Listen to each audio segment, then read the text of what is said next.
5 është përdorimi i metodave bashkëkohore të hetimit. Sugjerohet përdorimi i inteligjencës artificiale, teknologjive digjitale dhe analizës të dhënave, të cilat janë thelbësore në hetimin e krimeve komplekse.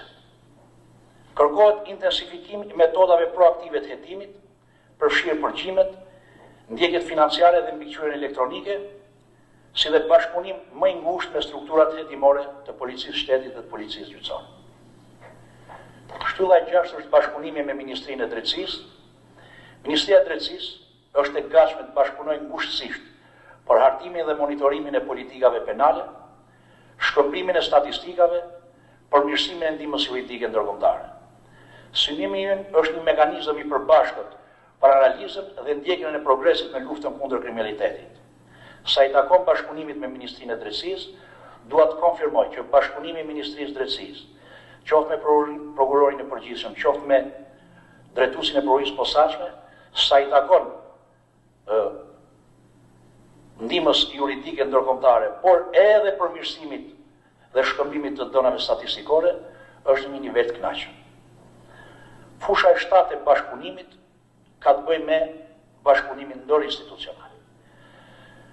Orientohet hartimi një strategjie koordinuar ndërmjet prokurisë përgjithshme, SPAK-ut, policisë shtetit dhe institucioneve të tjera publike. Marrëveshjet për shkëmbimin e dhënave, për caktimin e pikave të kontaktit dhe transparenca ndërinstitucionale janë kyçe për suksesin në përballjen me krimin.